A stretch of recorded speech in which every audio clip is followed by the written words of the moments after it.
अभी हम नेक्स्ट देख रहे हैं, ये मॉडल पेपर नंबर 5 है और इससे पहले हमने 4 ऑलरेडी कर रखे हैं। तो आप विजिट करके देख सकते हैं चैनल पर, अगर आपको और भी मॉडल पेपर देख रहे हैं, क्योंकि हम 10 है तो 10 को ही कर रहे हैं। तो जिसमें से 5 नंबर का है। अब इसमें देख लेते हैं किस प्रकार के क्वेश्चन पूछे गए हैं।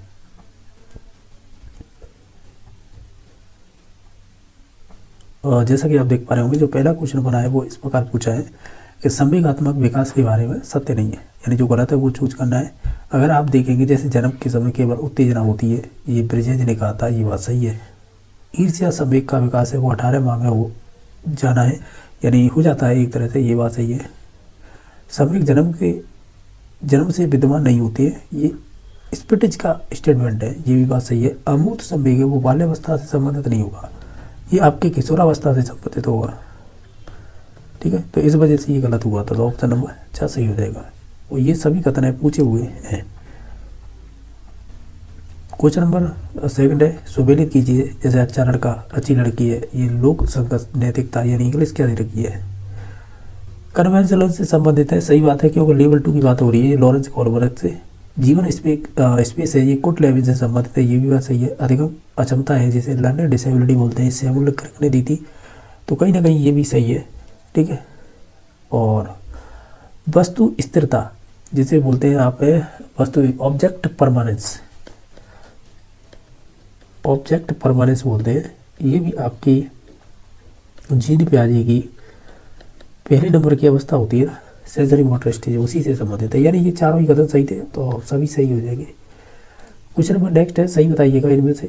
जैसे मेटा संज्ञान है, ये आपके रॉबर्ट स्टर्नबर्ग से संबंधित है। रॉबर्ट स्टर्नबर्ग, सॉरी एक सेकंड, रॉबर्ट स्टर्नबर्ग, तो स्टर्नबर्ग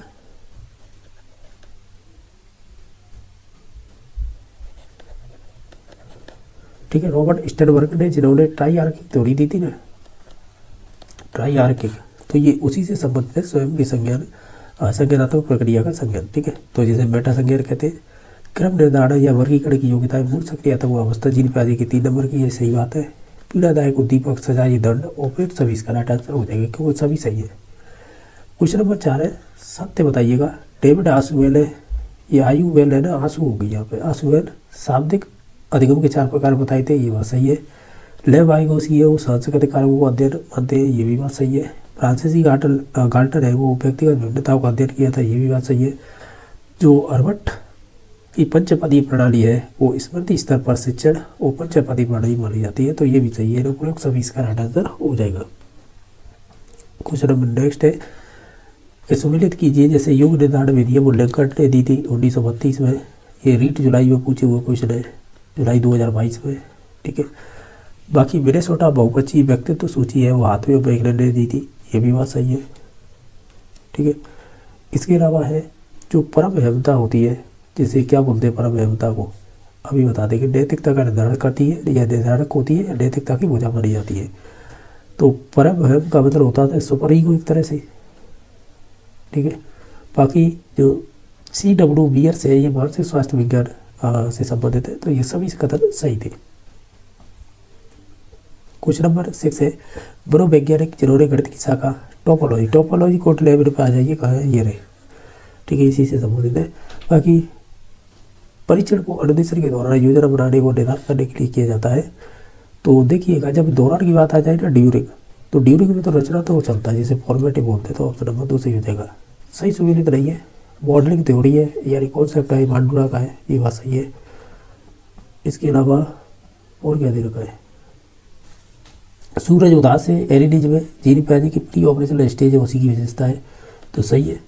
स्पाइसियल बुद्धिमत्ता है, वो स्थानिक है, रिगार्डर से संबंधित है, ये भी बात सही है।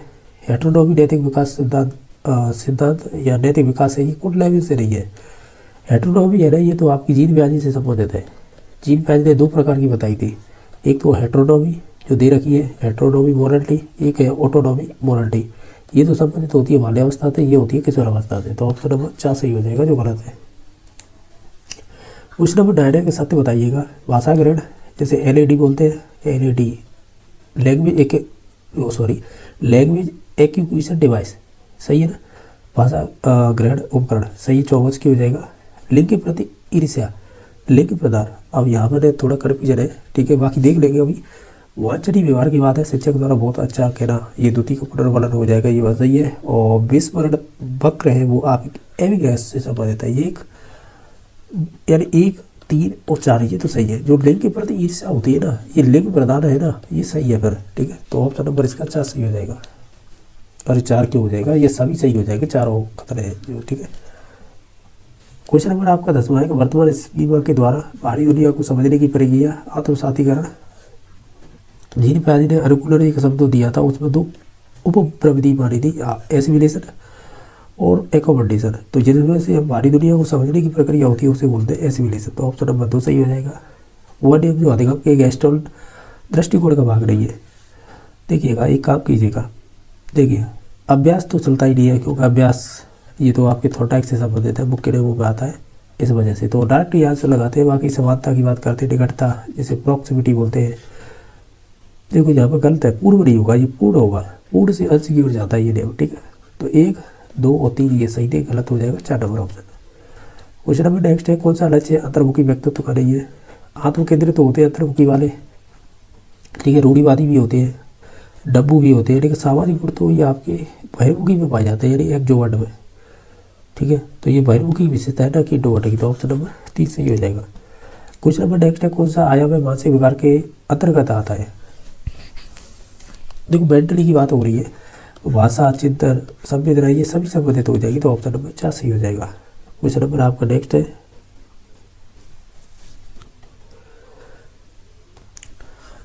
देखो क्वेश्चन नंबर 14 इस प्रकार पूछा है कि जो आपकी जेडपीडी है, यानी जिसे बोलते हैं समीपस्थ विकास का क्षेत्र, तो उपयुक्त सहायता एवं सहयोग दक्षता का क्षेत्र होता है, ये बात सही है।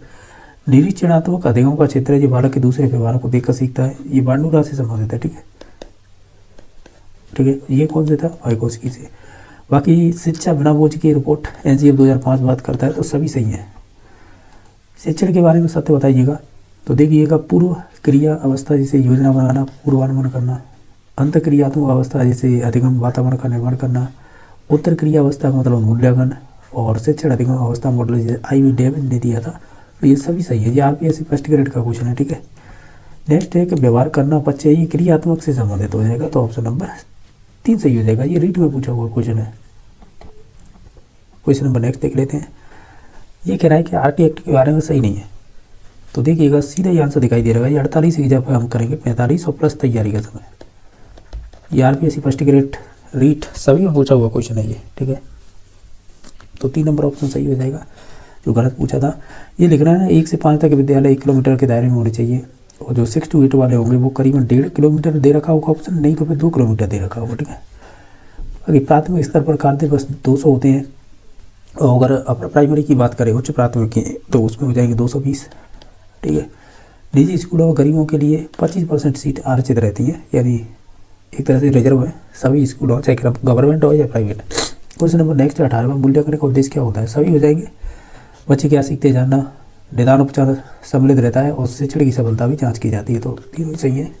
नेक्स्ट है रेवन का प्रोग्रेसिव मैट्रिक्स परीक्षण है, ये रीट शायद सितंबर 2021 की भर्ती में पूछा हुआ क्वेश्चन है। तो ये संबंधित होता है आपकी संस्कृति मुक्त लब्धांक है, यानी या तो ये बोल सकते हैं संस्कृति मुक्त परीक्षण है, क्योंकि ये कोट लेवल है, एक सेकंड टर्मन कोट लेवल, हाँ सही है, कोट लेवल का ये कोट लेवल, तो इनकी है वो संस्कृति मुक्त परीक्षण माने जाते हैं, ठीक है। तो ये भी है और ये भी है, ठीक है, बाकी किसी से संबंधित नहीं है। चिंतन क्या है, चिंतन एक संज्ञानात्मक गतिविधि हो जाएगी या मानसिक क्रिया हो जाएगी, कुछ भी नाम दे दीजिएगा। नेक्स्ट है डिसलेक्सिया की विशेषता नहीं है, तो रीट 2016 का क्वेश्चन है, सीधे या उल्टे हाथों के प्रयोग के संबंध में अनिच्छा है, ये वाला कतर गलत हो जाएगा, बाकी सभी सही हो जाएंगे। क्वेश्चन नंबर 22 है, ये कह रहे हैं NCF 2005 में कला शिक्षा विद्यालय में जोड़ने का उद्देश्य, ये रीट में पूछा हुआ क्वेश्चन है, तो 1 और 2 सही हो जाएंगे, यानी ऑप्शन नंबर 6 सही है। एक शिक्षिका विद्यार्थियों की सदैव इस रूप में सहायता करना चाहती है कि वे एक विषय के क्षेत्र में प्राप्त ज्ञान को दूसरे क्षेत्र में ज्ञान के साथ जोड़ सके। तो हम ये कहेंगे ये ज्ञान का कहीं ना कहीं ज्ञान के सह संबंध या अंतरण का स्थान अंतरण का संबंधित हो जाएगा, तो ऑप्शन नंबर 2 सही हो जाएगा। और ये वाला क्वेश्चन है ना, ये शायद रीट में पूछा है, नहीं तो फिर सीटेट में पूछा हुआ क्वेश्चन है, ठीक है। और बाकी देख लेते हैं, एक बच्चा अतिथि की समान परिस्थितियों में की गई अनुक्रियाओं के आधार पर नई स्थिति के प्रति अनुक्रिया करता है, तो इसे किस प्रकार संबोधित मानेंगे आप? अगर ओवरऑल देखें ना, ये बात कर रहा है ना कहीं आपके, चलो ऑप्शनों को पढ़ के देखते हैं। जैसे सीखने की प्रक्रिया में अभिवृद्धि करना, ऐसा कोई नियम नहीं है, ठीक है, कि अभिवृद्धि करना। सीखने की प्रक्रिया तत्परता तो अलग चीज़ है, क्योंकि ये संबंधित होती है आपकी रेडीनेस। रेडीनेस का मतलब होता है आपका इंटरेस्ट होना चाहिए, ठीक है, उससे संबंधित है। बाकी और भी देख लेते हैं। ये कह रहा सीखने की प्रक्रिया सादृश्य यानी सादृश्य नियम और सीखने की प्रक्रिया का प्रभाव करेगा। अगर देखा जाए ना क्वेश्चन क्या कह रहा था, एक बार और देख लीजिएगा। ये कह रहा था जब कोई बच्चा अतिथि की समान परिस्थिति में की गई अनुक्रिया, यानी वो ये पहले आपने कोई ज्ञान से संबंधित है और वर्तमान में उसी समस्या से संबंधित आप जूझ रहे हैं, तो पहले ज्ञान का आप उपयोग कर रहे हैं, तो वो सादृश्यता के नियम में आता है, ठीक है। तो ऑप्शन नंबर इसका 3 सही हो जाएगा। ये आपके थॉर्नडाइक के गॉड नेम है ना, ये सेकेंडरी नेम बोलते हैं या दूसरे नेम, जो 5 होते हैं उनमें से एक है सादृश्यता का नेम, ठीक है। बाकी ये तो बुक के नेम में आता है प्रभाव का। और कोई ऑप्शन दे दे इसमें, सीखने की तत्परता, ये भी आपका बुक के नेम में आता है थॉर्नडाइक के। बाकी अभिवृद्धि वाला नहीं आता, ठीक है। नेक्स्ट क्वेश्चन नंबर देख लेते हैं क्या है। क्वेश्चन नंबर 25 देखिएगा। ये कह रहा है कि जो आपकी पेडागोजी होती है ना, इसे पेडागोजी कह रहा है यहाँ पे, पेडागोजी भी बोलते थे। शिक्षा शास्त्र की अवधारणा के बारे में वैसे कौन सा कथन है प्रतिबिंबित नहीं है, ठीक है। तो इनमें से गलत दो चूज करना है। देखिएगा, शिक्षण एवं अधिगम का व्यवहारिक ज्ञान होना, ये हम शिक्षा शास्त्र में ही पढ़ते हैं। शिक्षण एवं अधिगम कला एवं विज्ञान है, ये भी बात सही है। शिक्षार्थी तथा तकनीकी संसाधनों में एकीकरण करना, ये भी सही है। लेकिन जो गलत है वो हो जाएगा 3 नंबर, क्योंकि अमूर्तीकरण एवं सामान्यीकरण का विज्ञान है, ये कहना गलत होगा। तो ऑप्शन नंबर 3 सही हो जाएगा। क्वेश्चन नंबर है 26। कुछ लोग का कहना है कि जब बालकों को गुस्सा आता है तो वो खेलने के लिए चले जाते हैं, जब तक पहले से अच्छा महसूस नहीं करते हैं, तो उनके व्यवहार में से कौन सा प्रतिरक्षक परिलक्षित होगा। हालांकि ये देखा जाए प्रतिरक्षण करना, ये सभी डिफेंस मैकेनिज्म होती है, जिन्हें रक्षा युक्ति बोलते हैं एक तरह से। तो इनमें से बताइए कौन सी होगी। हराज्ञान से लगा हुआ विस्थापन होगी। प्रक्षेपण का मतलब दूसरों अपनी गलती दूसरों पर डालना। प्रतिक्रिया निर्माण वो है वो था ना कि मोही लाभ है, कुछ ऐसी कहावत थी, वो हो जाएगा। और उदातीकरण का मतलब होता है, ये सबसे सब बेस्ट मानी जाती है, सबडिविजन बोलते हैं शायद इसे, ठीक है। उदातीकरण यानी आप अपनी गलती को मान के दूसरा कोई टारगेट अचीव करें, ठीक है। तो हम ये कहेंगे इसका थोड़ा आंसर 2 नंबर ऑप्शन हो जाएगा।